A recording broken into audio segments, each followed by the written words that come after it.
Assalamualaikum warahmatullahi wabarakatuh. Saya Danvi Sekartaji dan rekan saya Eko Sidik Nurholis akan mempresentasikan mengenai proposal pembuatan web Cemara Travel. Latar belakang dari pembuatan web ini adalah karena permintaan akan platform digital yang memudahkan akses informasi tentang destinasi wisata, penginapan, transportasi, dan kegiatan semakin meningkat. Dengan mempertimbangkan kebutuhan pasar yang terus berkembang serta kemajuan teknologi, proyek pembuatan situs web pemesanan tiket travel ini diinisiasi dengan harapan dapat memberikan solusi yang terintegrasi dan memuaskan bagi para pengguna dalam merencanakan perjalanan mereka. Selanjutnya ada tujuan dari pembuatan web ini. Yang pertama adalah memberikan akses yang cepat dan mudah bagi pengguna untuk mencari, membandingkan, dan memesan tiket perjalanan ke berbagai destinasi secara online. Yang kedua, menawarkan pilihan tiket dari berbagai maskapai penerbangan, operator transportasi darat, dan lainnya, serta memberikan informasi yang komprehensif mengenai harga, jadwal, dan fasilitas. Yang ketiga adalah membangun antarmuka pengguna yang intuitif, memberikan pengalaman yang nyaman dan menyenangkan bagi pengguna dalam mencari dan memesan tiket perjalanan. Dan yang terakhir, menjamin keamanan dalam transaksi online serta memberikan layanan pelanggan yang responsif guna memastikan kepuasan pengguna dari proses pemesanan hingga pelaksanaan perjalanan. Selanjutnya ada hak dan kewajiban yang harus dilaksanakan oleh pemberi tugas proyek pembuatan web travel ini. Yang pertama yaitu memiliki hak untuk memiliki dan mengendalikan kode sumber dan situs web yang dibuat oleh pengembang.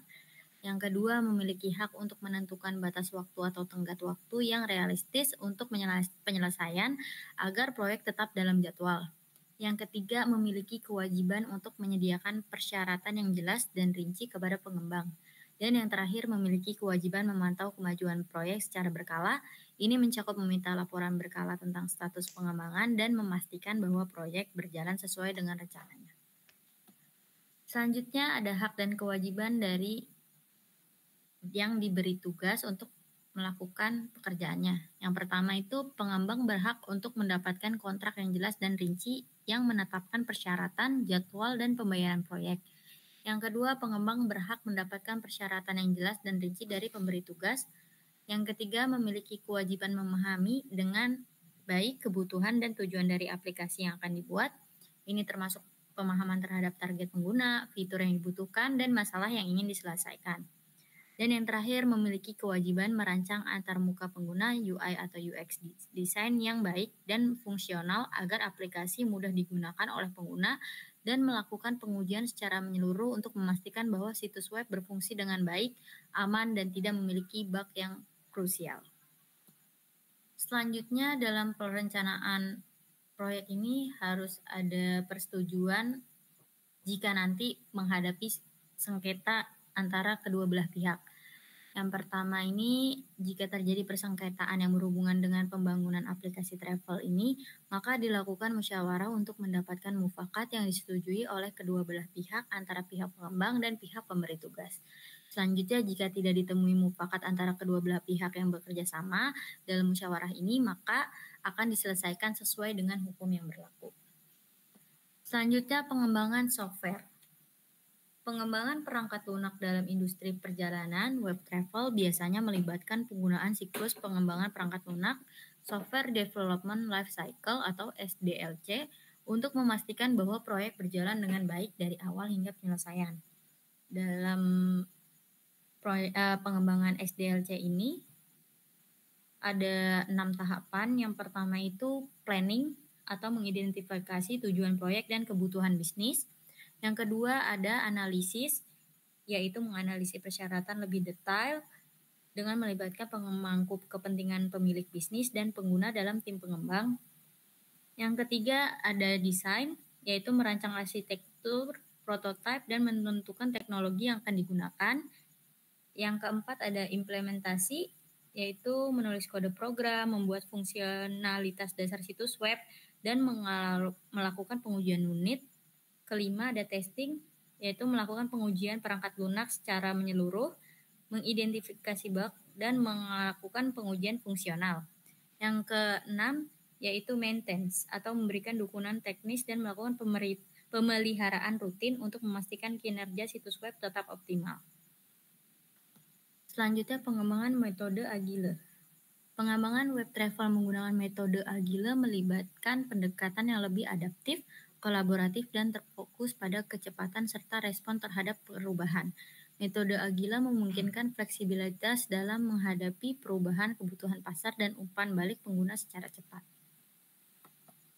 Selanjutnya adalah tahap pengembangan proyek. Yang pertama dalam tahap pengembangan proyek itu adalah inisiasi proyek atau menetapkan visi umum dan tujuan spesifik dan tugas yang ingin dicapai dengan proyek. Selanjutnya adalah tahap persiapan. Tahap persiapan ini adalah menetapkan peran tim, pembentukan produk backlog, dan yang ketiga adalah pembuatan proyek. Pembuatan proyek ini adalah mencakup perencanaan sprint, evaluasi sprint, iterasi lanjutan, dan yang terakhir adalah pengujian dan validasi terus-menerus, yaitu pengujian dan verifikasi terus-menerus dan uji coba pengguna. Selanjutnya akan dijelaskan oleh rekan saya, Eko Sidik Nurholis.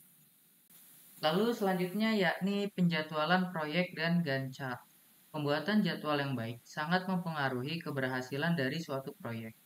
Keterlambatan bisa dihindari dengan adanya jadwal pelaksanaan proyek dan Gantt chart, sehingga sumber daya bisa dikelola dengan baik dan hambatan bisa diminimalkan.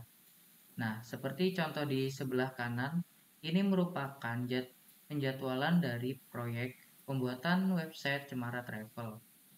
Di sini saya membuat jadwal yakni sebulan dari tahap inisiasi proyek hingga tahap pelaksanaan pembuatan laporan. Oke, next.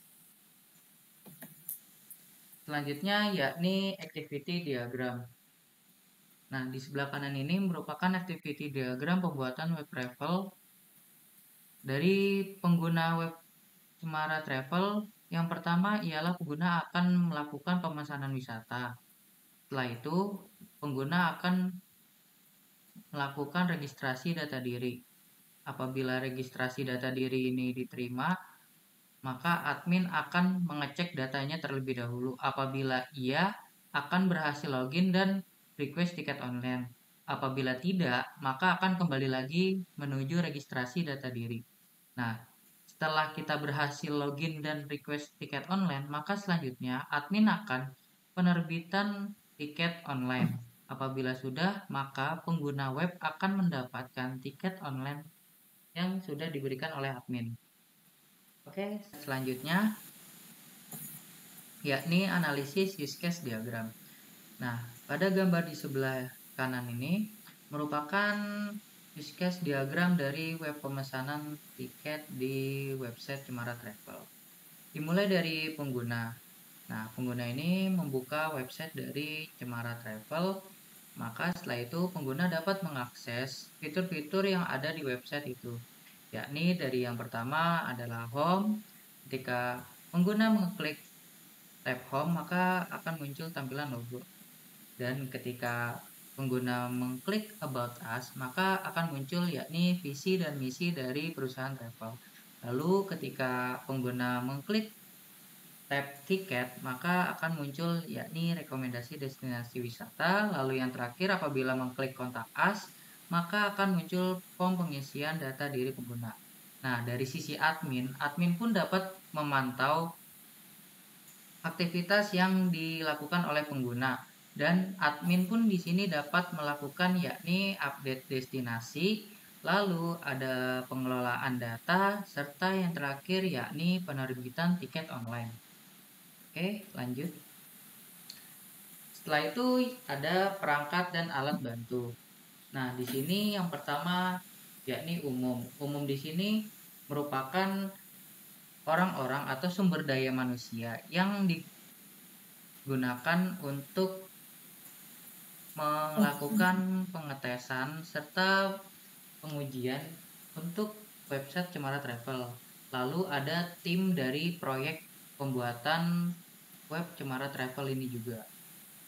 Selanjutnya yakni yang kedua perangkat keras atau hardware. Hardware di sini ialah spesifikasi atau perangkat yang digunakan untuk pembuatan website dari Cemara Travel, yakni laptop atau PC, minimal Core i3, lalu komputer server untuk menghosting situs website, lalu ada hard disk eksternal, lalu ada smartphone jika ingin membuat tampilan situs website yang responsif. Lalu yang ketiga yakni perangkat lunak atau software. Software di sini ialah software yang digunakan untuk pembuatan dari website Cemara Travel, yakni ada sistem operasi bisa Windows, macOS atau Linux. Lalu yang kedua yakni Visual Studio Code, yang ketiga Bootstrap, lalu yang terakhir yakni XMPP untuk local server. Oke, selanjutnya rancangan tampilan antarmuka. Nah, di sebelah kanan ini merupakan rancangan tampilan antarmuka dari website Cemara Travel. Nah, gambar di sebelah ini merupakan halaman untuk registrasi. Pada halaman ini merupakan tempat untuk membuat atau mendaftarkan akun email pengguna agar dapat memasuki website Cemara Travel. Oke, selanjutnya yakni di sebelah kiri merupakan halaman login. Pada halaman ini, ketika pengguna sudah mendaftarkan akun email mereka, maka pengguna dapat mengisi kolom yang tersedia. Apabila berhasil, maka pengguna dapat memasuki website Cemara Travel. Nah, untuk di halaman utama, pada halaman ini merupakan halaman utama di website Cemara Travel. Lanjut. Nah, setelah itu di gambar sebelah kiri merupakan halaman moto.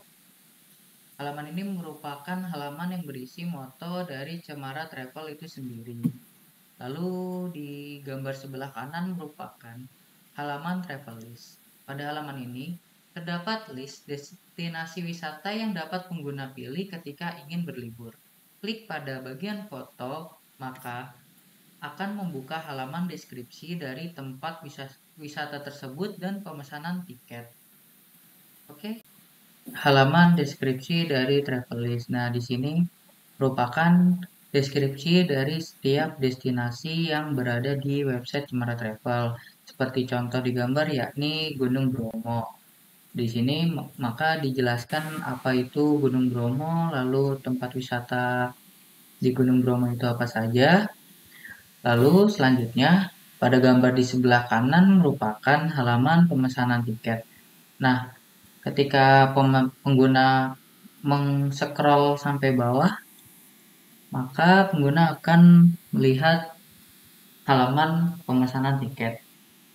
Pada halaman ini, pengguna dapat mengisi biodata yakni nama lengkap, alamat email, serta tanggal pemesanan. Oke, selanjutnya. Ya, pada gambar sebelah kiri merupakan halaman order status. Pada halaman ini, menampilkan status pemesanan pengguna yang berhasil ketika memesan tiket. Dan di halaman ini pun pengguna dapat melihat tiket yang telah dipesan. Nah, pada gambar di sebelah kanan merupakan halaman tiket dan itu merupakan tiket yang akan pengguna dapatkan nantinya. Oke, selanjutnya kebutuhan SDM atau sumber daya manusia.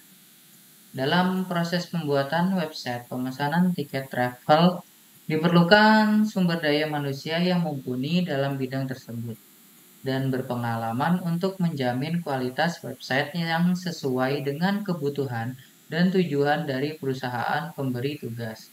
Pada gambar di sebelah kanan merupakan struktur organisasi dari tim pembuatan website Cemara Travel, yakni yang paling atas dikepalai oleh kepala proyek, lalu di bawahnya terdapat administrasi keuangan untuk mengatur keuangan di proyek ini.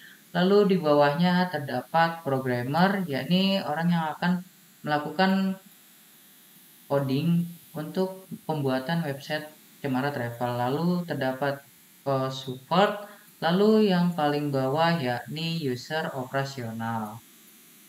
Oke, selanjutnya yang terakhir merupakan biaya pelaksanaan proyek. Ya. Estimasi biaya pelaksanaan proyek pada pembuatan website Cemara Travel ini kira-kira menghabiskan dana sekitar 25 juta rupiah.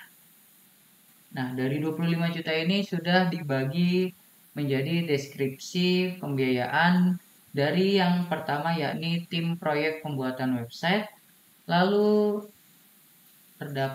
yang kedua yakni tahap analisis, lalu yang ketiga perancangan dan pemrograman, lalu yang keempat pengujian dan implementasi, lalu yang terakhir yakni maintenance atau pemeliharaan sistem website selama 1 tahun ke depan. Oke, selanjutnya dikembalikan kepada Saudari Danti Sekartaji. Baik, terima kasih Saudara Eko Sidik Nurholis. Sekian presentasi dari kelompok kami mengenai proposal pembuatan web Cemara Travel. Kurang lebihnya mohon dimaafkan. Wassalamualaikum warahmatullahi wabarakatuh.